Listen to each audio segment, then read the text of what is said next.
Yun, sir. Bali, sir, yung tuhod ko. Hmm. May short ka ba? Tuhod pala yung ano mo. Ayan.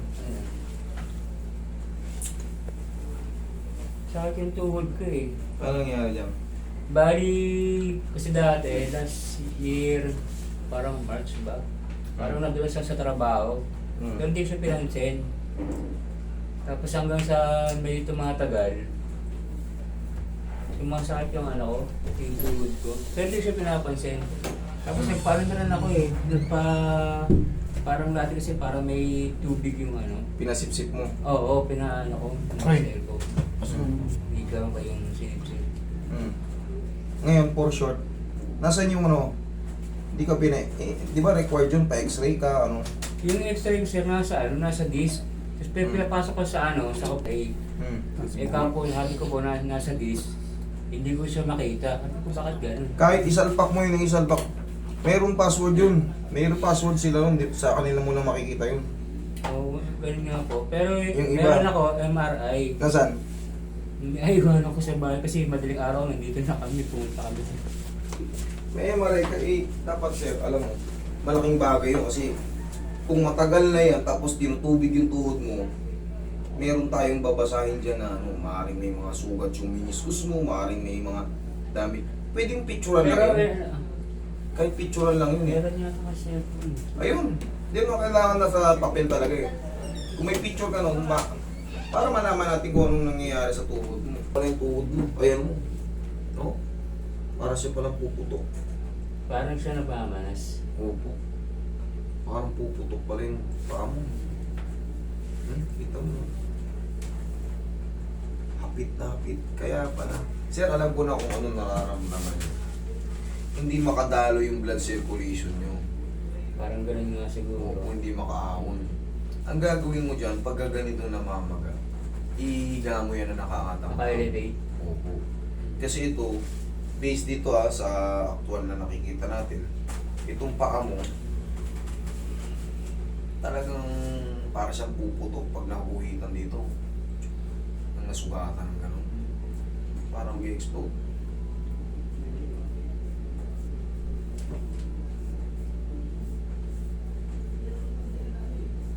Hmm? Yung mga muscle niya, yung mga muscle mo, iba na yung form. Tingnan mo to, hawakan mo to. Hindi ganyan ang muscle natin. Pag pinindot mo, lulubog siya. Parang pata. Parang pata. Yung mga muscle mo, ibang klase na. Pero, idol, ang pinakasagot dyan, pag diabetic kasi tayo, kailangan mag-control tayo ng kinakain. Pero medyo madilaw-dilaw na rin yung mata mo, sir eh. Ang ula ko dyan, multiple na yung mga ano, parang siguro baka may uric ka rin, kaya sumasakit na yung ano mo. Patong-patong na kasi pag diabetic ka, daming magiging complication pagka hindi ka na napapawisan. Yun ang pinakasagot dyan. Pilitin mong magpapawis. Yan, tulad niya, may jacket kang ganyan. Bali mo yung t-shirt mo, yung jacket mo lang ganyan. Tapos hindi mo kailangan magpagod ng todo. Ganun-ganun ka lang sa umaga. O kahit sa medyo tanghali na, basta mainit. Tapos, pag alam mong pinawisan ka, upo ka lang, inom ng tubig. Ganun-ganun lang ang daily routine mo. Tapos kain ng masustansya, gulay-gulay.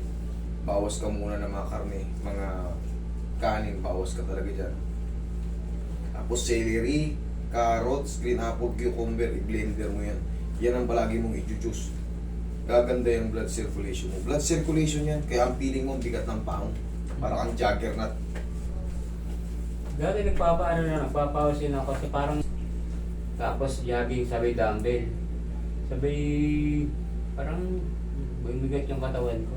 Sir, ang magiging ano kasi niyan, makaka-apekto talaga yung pinakasakit mo, yung diabetic. Magana yung paa mo, sir. Higa ka, sir. Useless na yung mga dumbbell na yun, mas maganda walking.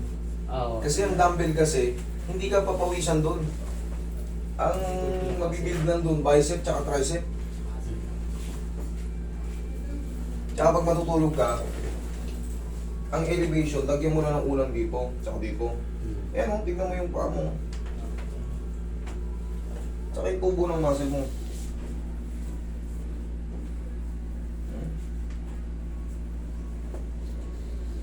binat na binat. Pero i-elevate mo lang to para mabilis siyang mag-subside.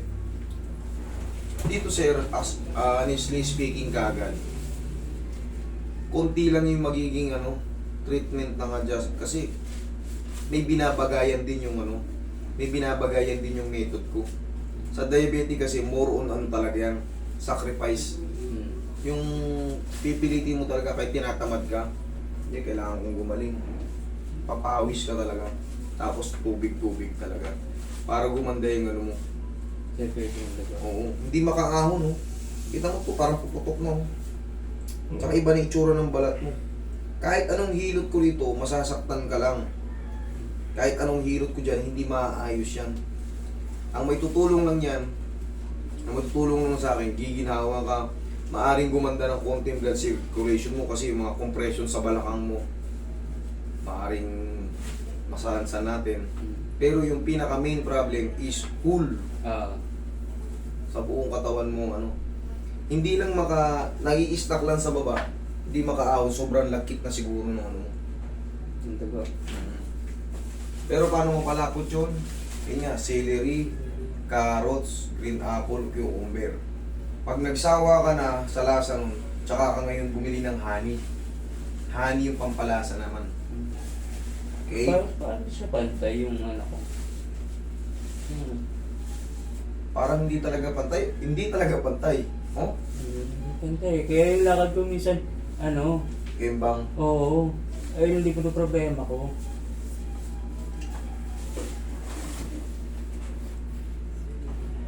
Yan, celery, carrots, green apple, cucumber. Sundin niya lang yan 3 buwan. Tapos, pag nagsawa ka na sa lasa niyan, tsaka ka ngayon bumili ng honey. Halo mo yung honey.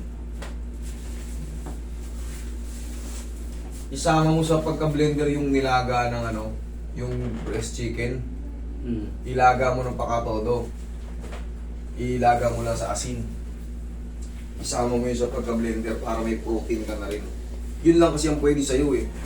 Baka tumataas din yung uric mo eh. Medyo manilaw yung mata mo sir eh. Medyo may nilaw yung mata mo. Maaring... Ang uric kasi sa liver problem naman yan. Medyo naninilaw-nilaw yung mata mo eh. Parang may konti. Hindi naman sobrang dilaw na dilaw. Medyo lang. Maaring Doon nga sa uric, liver naman yun. Nagkakaroon ka ng fatty liver. Kasi kain tayo ng kain. Hindi tayo nakakapagpapawis talaga. Tinatamad na tayo kasi ang piling natin, ang bigat natin. Hindi.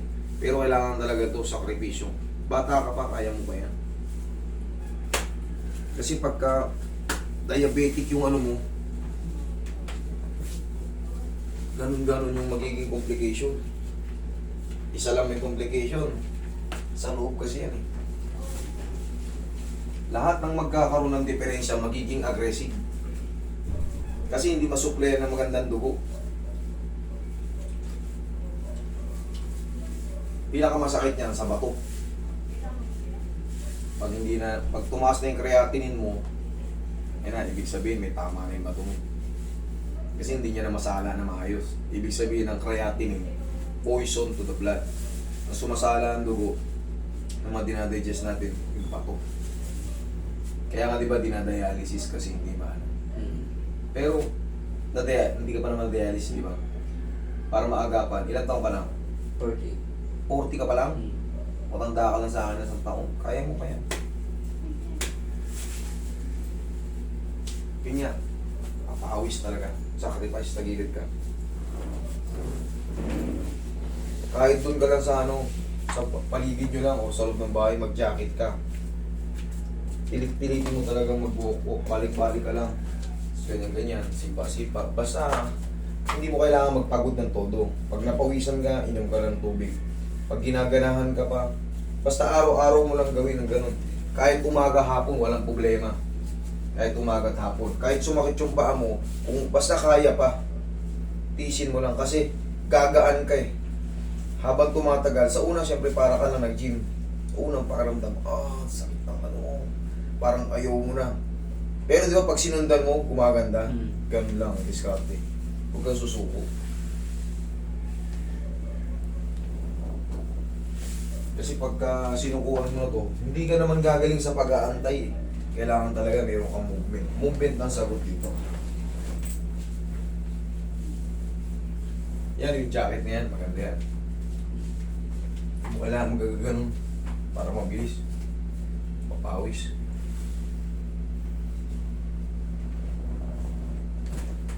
Tapos mag-juice ka ng guyabano juice. Yung mismo. Yan. Oo, yung pang nilaga. Dapa ka. Yan ang pinaka-the best sa'yo. Kamu naman yung pakanya.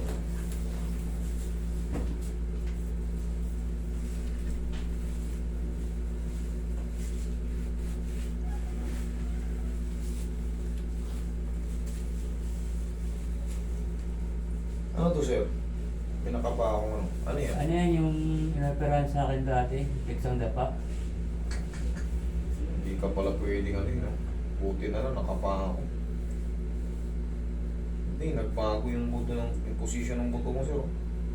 Umangat tong isa na to. Dapat to magkakasabay ako nga. Mag-isa lang sa hawakan mo to, sir. Hindi to pwede basa-basa galawin. Ayan, oh. Ganunin mo. Dapat yan, sabay-sabay. Wala, umangat yung isa. Umangat yun. Kailan ka ba na-opera? Bago ko galawin, kailan ka na-opera? Matagal na po, mga ano po, 2001 pa. 2001? Ay, 21. Dito na lang tayo. Hindi naman sumasakit to. Hindi. O, huwag na natin galawin yan. Parang galing, mga kante.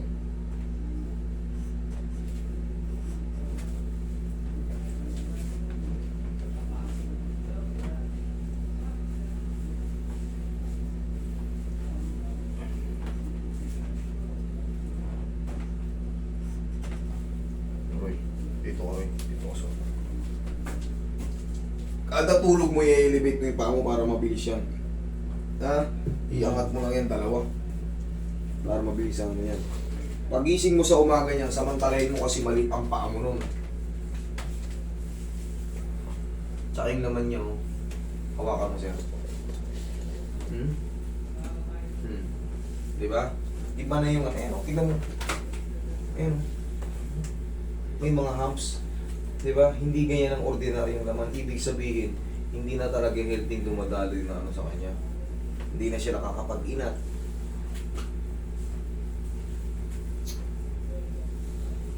Pero yun nga, bata pa naman to. 40 pa lang. Tiisin niya lang muna. Ito, mas malaking tulong ng sinabi ko sa'yo kaysa sa ginawa ko. Totoo lang. Lumapit ka sa akin kaya kahit pa paano.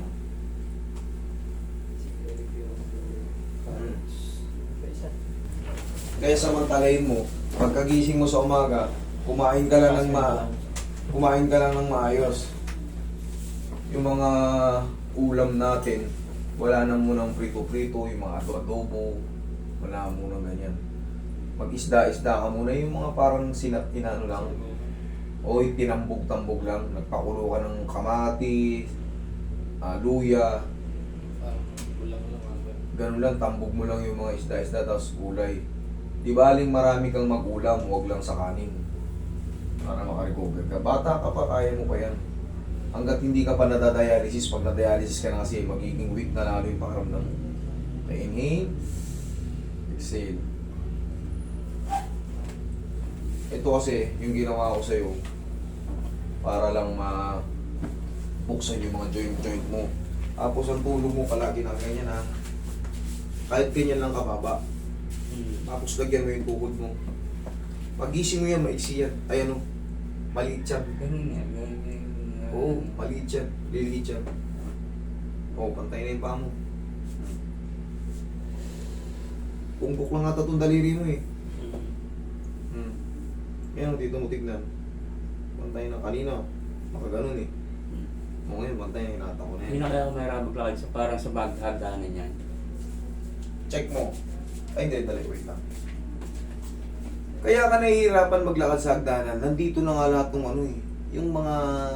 Yung muscle mo hindi healthy. Yung ang bigat ng paa mo. Parang nag-humps lang. Oo. Yung mga muscle mo hindi healthy, idol eh. Pre, pingin ano. Oo pala.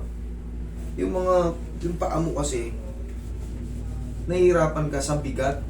Oo, mabigat. Mabigat. Parang buhat-buhat to ng ano. Wala na kasi yung circulation niya, kulang na yun. Hindi makaahon yung oxygen, hindi makaahon yung fluid, hindi makaahon yung blood circulation.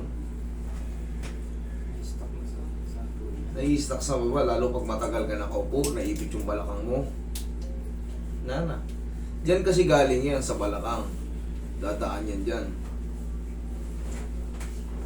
Pero kahit na makapagtrabaho nito, Kung anong trabaho mo ba? ano kasi ako eh, pasinero. Pag matagal ka nakatayo, Ayun nga talaga, medyo 10 hours ako nakatayo. pag matagal ka nakatayo, mamamaga talaga yung paa mo.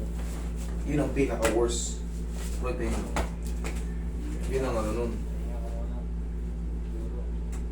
Ang pinaka-the best niya, magpa-recover ka muna. Kasi aanin mo yung trabaho, yung sinasahod mo ron, mas malaking madadamage sa'yo, mas malaking gagastusin mo sa ospital pag na-dialysis ka.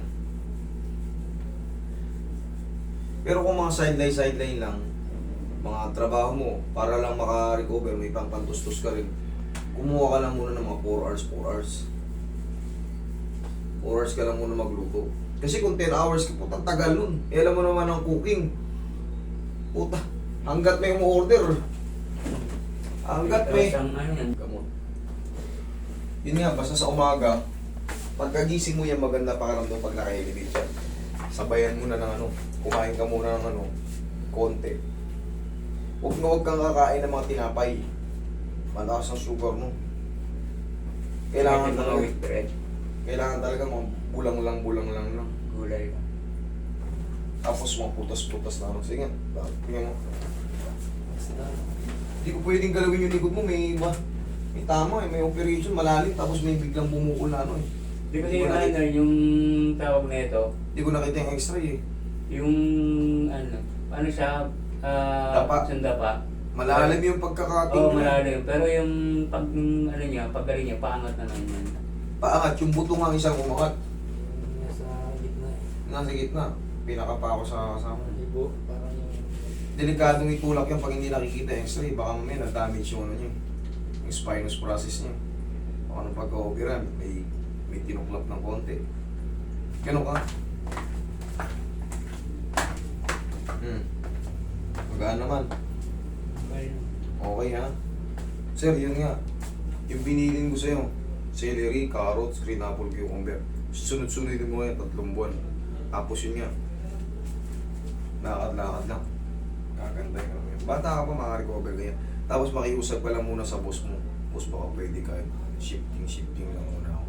Para makapahinga. Hindi ko kaya ng sobrang haba, namamaga ako. Ayun lang, parang tulong mo na rin sa akin, maintenance ko lang. Okay. Ganun. Naiintindihan ka naman.